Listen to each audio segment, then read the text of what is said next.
Real stories of werewolves, of Dogman from history, from your emails, illustrated and animated with the democratizing magic of machine learning AI.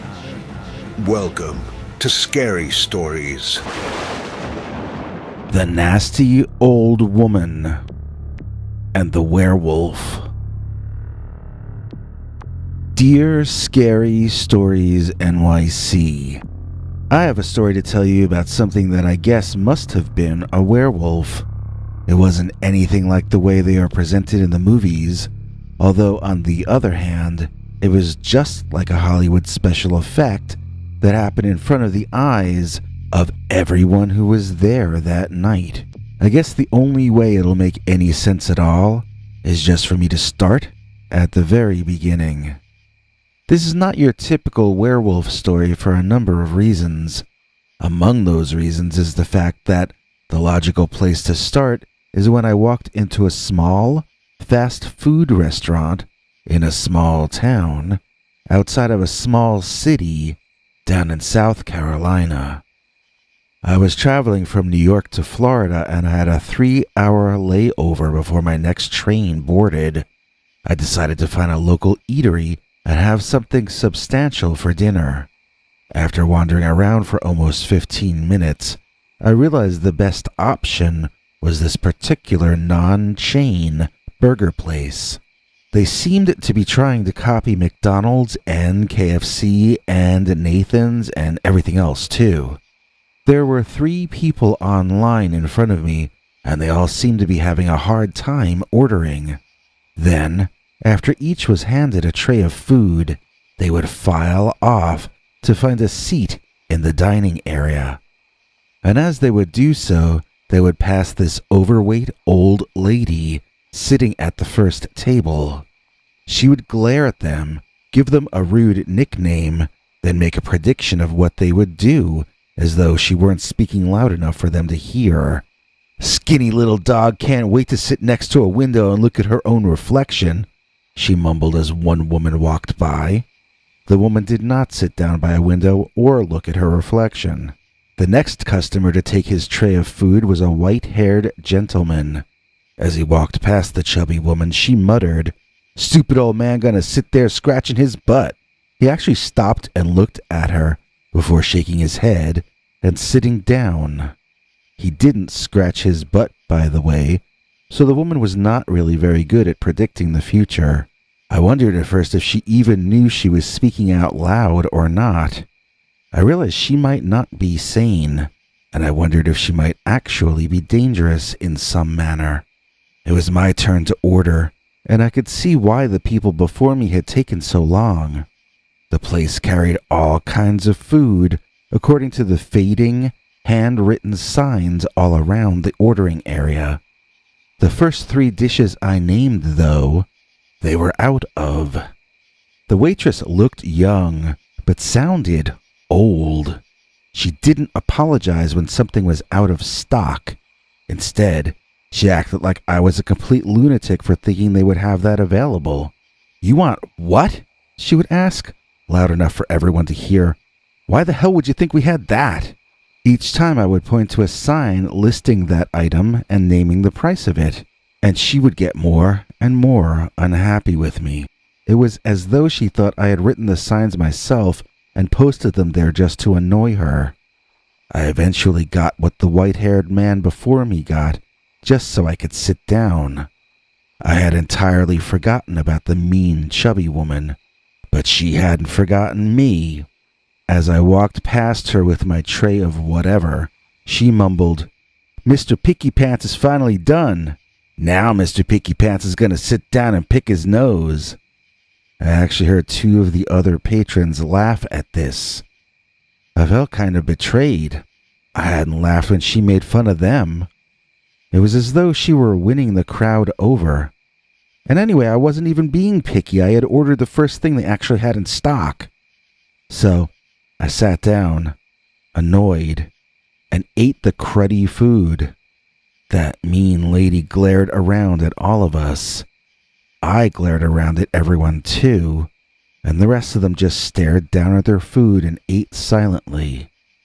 After a brief moment, the bells at the front door rang and in walked another customer. This was a lady dressed as though she were some kind of business executive, yet the way she carried herself was extremely upset and emotional. She seemed on edge, and I wondered at first if she had been in an accident. There wasn't a single smudge or a tear on her clothing, and not a hair out of place on her head. She seemed out of place in that small town, but I reasoned that she must be traveling much as I was. When she got to the front counter, however, the waitress asked her if she wanted her usual, and she said yes. The cook greeted her from the kitchen and called her by name, but I've long forgotten what that name was. He told her to go sit down and he'd bring her food when it was ready. She thanked him, but didn't seem any less stressed out. I couldn't tell if she were sad, or angry, or grieving, or afraid for her life, or what. I tried not to stare, but I found her very confusing and mysterious. She seemed at once both the essence of sophistication and a nervous wreck. This unique lady walked toward the dining area, and the mean, plus-sized woman sitting there began muttering again. "Damn," said Ms. Smartmouth. "Look at the crackhead." Someone dropped their fork loudly onto their plate, and the rest of us gasped and gawked. I don't think any of us expected her to pick on this well-dressed woman, whoever she was. I glanced around, and from the looks on some people's faces, the urbane lady must have been someone locally famous or important. It was like time froze and decided what it wanted to have happen next before we all started breathing again. I don't know what everyone else was thinking, but I was wondering what the mean one was going to predict about the rich-looking one. Like she had predicted I was going to pick my nose, what was the fancy woman going to do? The mean medium opened her mouth to speak. All of my attention was focused on those unforgiving, hurtful lips. For some reason, I had never been so curious to hear what a complete idiot was about to say. As the woman began to utter her first syllable, the rich lady's face was suddenly directly in hers, less than an inch from being literally nose to nose. She arrived there so fast, it was almost like I had witnessed teleportation. The two of them glared eye to eye, the rich one bending over, leaning on the table to bring her eyes level with the others. I glanced around and almost chuckled when I noticed that the cook and waitress were even standing there, staring, wide-eyed. The entire place was silent. "Go ahead," said the important lady. "Finish what you were going to say." The seated woman slowly rose from her seated position to a standing one, and neither woman blinked. Neither woman backed off, and neither woman seemed to be aware that anything in the universe existed besides this hated other in front of them. I could see how much taller the stressed-out woman was than the mean woman, and I really hoped that this was not actually going to reach the point of becoming physical. I saw that nobody else was going to intervene, and I asked myself at what point it might be appropriate for me to stand up and get them to stand down. Then that insulting woman screamed. I mean, it was so sudden that she stunned every person in there and almost gave us all a heart attack. And it wasn't just the suddenness and the unexpected nature of her scream that surprised and frightened us all so badly. It was that the sound which emanated from that woman seemed somewhat inhuman, or even unearthly. It could have been called a bellow, or even a roar, really. I have wished so many times since then that I had a recording of what that sounded like, so that it could be studied. I never heard that kind of a sound before from a human or an animal. It was so surprising that it caused me to blink my eyes and jump in my seat, knocking my drink over. By the time I had righted my glass and looked back up again, that chubby insult medium wasn't there anymore. The lady in the expensive designer business wardrobe was now looking up, and there was something else in the place where the mean little woman had been just a few seconds prior. I gasped and fell off my chair. It would have been comedic if what I was seeing wasn't so terrifying. Instead of the little rude and hurtful prognosticator, there was a hairy creature whose clawed feet were making deep scratches in the linoleum floor and whose tall ears were tickling the ceiling. It stood like a bear, but the body shape was far more like a broad-shouldered human covered in fur and with a wolf-like head. It was not exactly a wolf head, just as it was not exactly a human body. The feet were definitely more like wolf feet and hind legs than human legs or feet. The front legs, on the other hand, were far more human-looking than any animal on Earth is supposed to be. The long snout was like a canine in some ways, but there were saber teeth protruding up on the sides, which reminded me of a boar. The nose was like a wolf or other type of canine.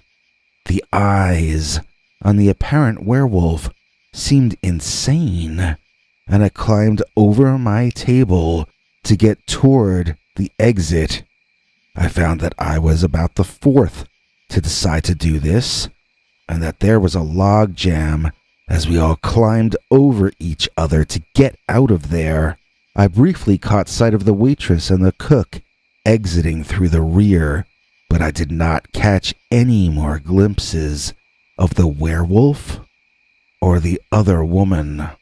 I ran to my car in the parking lot and sped out of there, wanting to get back on the highway as soon as I could. I thought that I would feel safe again once I was on the road, but I couldn't shake the feeling that I was being followed. I looked over my shoulder and kept expecting to see that woman's face in a vehicle chasing after me. Or if not that, then I wondered if she would remain in her werewolf form and just chase me that way. I was starving because I had only gotten to eat a little of my meal before having to run out of that establishment, but I didn't want to take the risk of stopping anywhere. I didn't want to slow down at all. I knew I was being paranoid, but I couldn't shake that feeling, and I really felt like I was trapped in a Twilight Zone episode. It would have been impossible for her to catch up with me, but it was impossible for her to change into the Wolfman in the first place, and I had witnessed that. Or, to be really specific, I had seen her in her human form and then closed my eyes.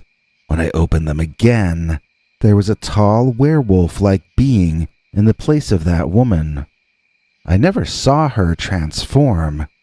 Maybe she didn't. Maybe she was replaced.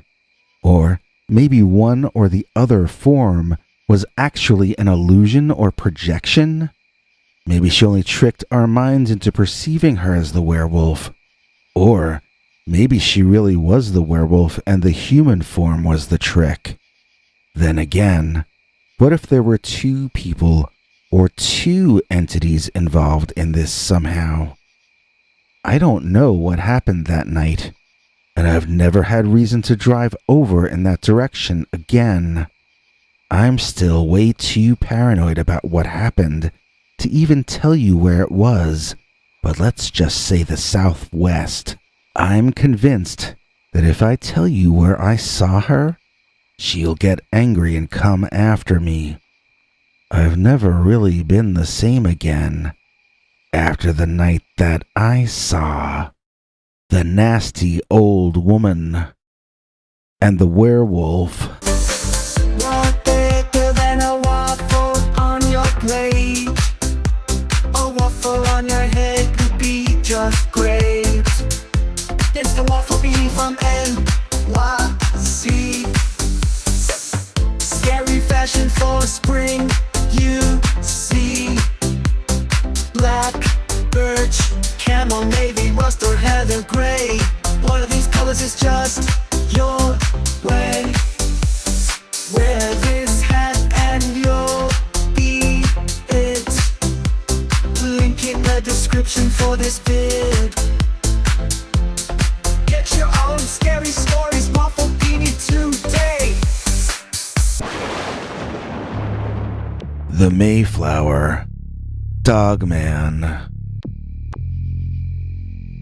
Dear Scary Stories NYC, there's a place in Massachusetts called Plymouth that is the location of the original colony set up by the Mayflower Pilgrims. Just south of there is a big park called the Miles Standish State Forest. This was where I decided, when I got sick of the human race, to go visit. I felt that a few days or a week of communing with nature would help lessen the emotional pain I carried with me on a daily basis, having to live among my own kind. I didn't enjoy feeling so unhappy toward my fellow man, and this trip was meant to alleviate that. I didn't know that all it would do was reassociate my fear and loathing from humans onto the proto or semi-humans, colloquially known as Dogman. So, as I said, I was in the mood to be a hermit for a while. I had just had a breakup, I was unhappy with the coworkers at my job, and I was feuding with several family members as well. I was feeling quite abandoned by a cold and narcissistic human race. It wasn't just that I felt like nobody would care if I lived or died. It was more like both my nephew and my cousin told me specifically that, literally. They told me they didn't even care if I was alive. I knew I couldn't rely on other people for my own sense of well-being anymore, and that I was going to have to start from scratch, relearning my sense of self-worth and my will to live in general. So, I arrived at a camping area over there, and I was immediately brought right back deep into my feelings of alienation from my own species. The place was so full of garbage that I couldn't find a place to camp that wouldn't require an hour of cleanup before I even could set up my tent. I was also disappointed how close the campsites were arranged, right on top of each other, and I decided to go hiking deeper into the woods and find a more secluded place to spend the night. Someplace without restrooms or plumbing or civilization's benefits and detritus. Off I went, tramping into the unknown in a very unprepared and angry way that I would suggest nobody listening to this ever does. In fact, it's bad to do anything in life the way I did that. Never do anything in anger if you can prevent yourself from doing so. No matter how badly life is treating you, once you act out of anger, life is going to start treating you worse. It might even send Dogman your way. So I set up camp in a clearing in the woods not far from a pond, as the night was already coming on. It felt very private as I set up, as I ate something, and as I climbed into my sleeping bag and got ready for some sleep that would never come. I say it never came because the moment I laid my head down, from outside, there came a long, low howling. It was a different kind of howl than I'd ever heard before. It was as though a bear were howling like a dog. Whatever that was out there, wolf, dog, or whatever, it had to be large. It sounded so remarkably sad that I couldn't tell if it was in pain emotionally or in a physical sense. I mean, this cry was mournful. I shivered all over and could not get warm in my sleeping bag. The sound of the canine howling was so frightening to me that I felt my body heat diminishing, just as though it had dropped to freezing outside which it most definitely had not. I discovered I had to relieve myself but was too afraid to leave my tent.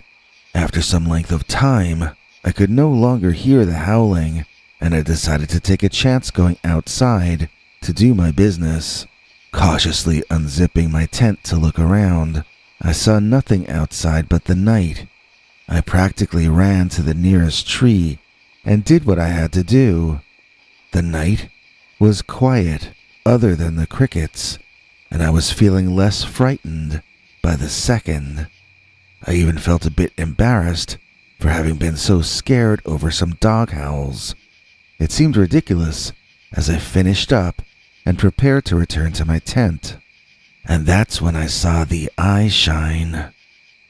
Almost directly in front of me, deeper into the woods, I could see two bright, glowing, yellowish eyes staring back at me. It was so unbelievable that I stood there for some time, trying to understand what that was. I didn't think it was really what it looked like. I was certain it was some sort of optical illusion. It couldn't be someone taller than myself, with glowing animal eyes. That just wasn't possible. And then, those eyes blinked.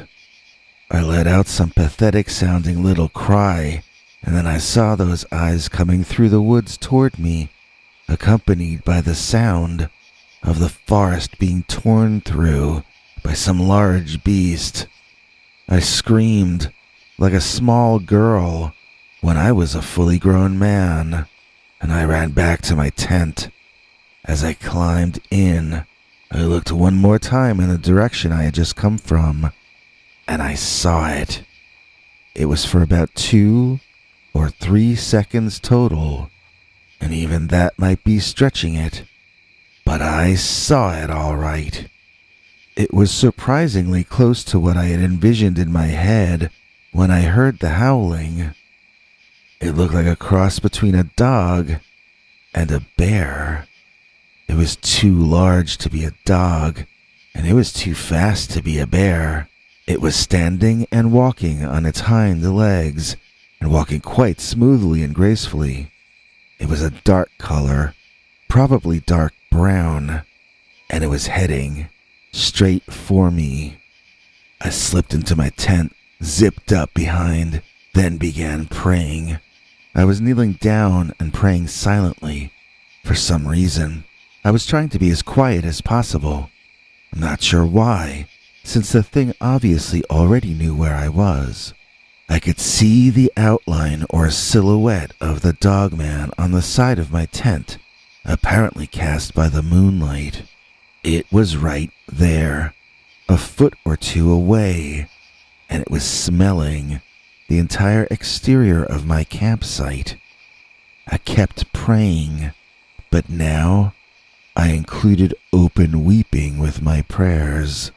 The big beast howled one more time, right outside.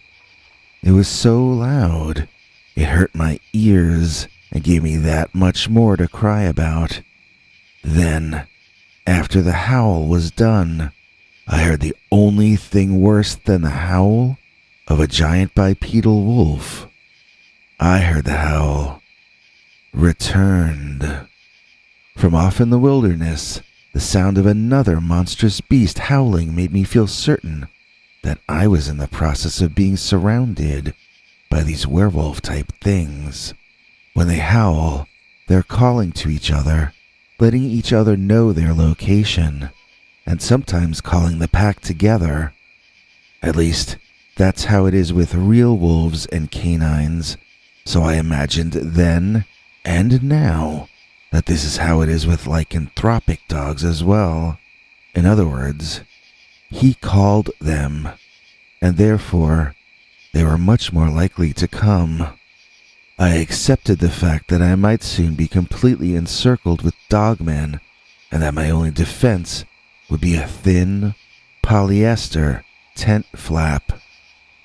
I'm not a psychic, but even I could predict the outcome of that conflict. I grew very sad, and knew that as bad as things were, it seemed as though they might be about to become a whole lot worse.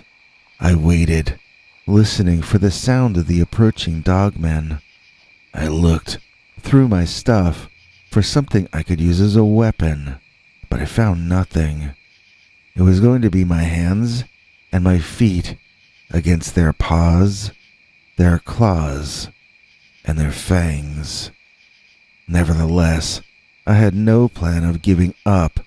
I was going to attempt to hold my own for as long as I could manage. I hunkered down and waited, listening for large creatures approaching the tent. And I woke up in that same position, stiff and with an awful pain in the back of my neck.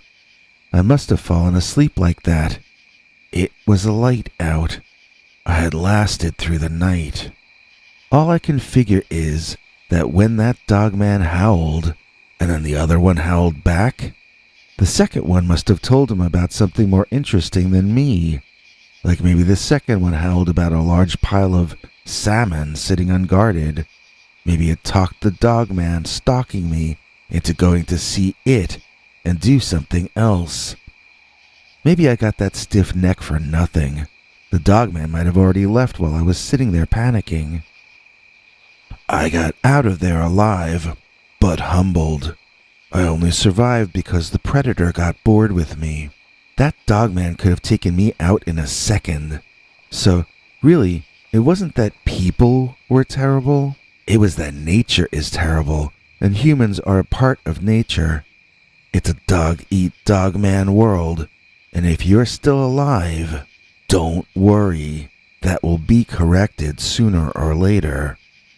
I told my few remaining friends the story of what happened to me, and of course they made fun of me for it. Because I said it took place in Miles Standish State Forest, they called it the Pilgrim Dogman and the Mayflower Dogman. They mocked me for telling a story they considered ridiculous, and they were just generally very jerky about it. Since then, my expectations for people have been drastically lowered. I try to forgive them. I try to ignore them. They don't treat me any better, and they have the same tendencies to gang up on me, lie to me, stab me in the back, and lie about me, smearing me constantly. The main difference is that I no longer expect anything good or decent from the people I know, and for that, I can thank the Mayflower Dogman. Thanks, Biggie, and thanks to all of you for watching this far. If you liked it, please click like. If you'd like to see more of our work, please subscribe. And also click that bell icon if you'd like to be notified when we put out a new episode. To become an executive producer, you can donate to us through the thanks button under each of our videos or through our paypal.me/PeterBernard209 page. To receive cool perks like secret uncensored Dogman episodes far too wild to ever run on this channel, you can become a YouTube channel member by clicking the join button, or join our PayPal subscribers club at peterbernard.com. Joining either at the $3 a month level or above gets you access to our over 25 hours of secret uncensored Dogman stories available nowhere else. Do you have a scary story about Dogman or some other kind of high strangeness that happened to you? Let us know by emailing us at scarystoriesnyc@gmail.com or by leaving us a voicemail message at 804-LA-SCARY. You may need to call back on that one. It cuts off after, I think, 3 minutes. And if you don't want to do any of that stuff, thank you for simply watching to the end. Good night, and have a scary tomorrow.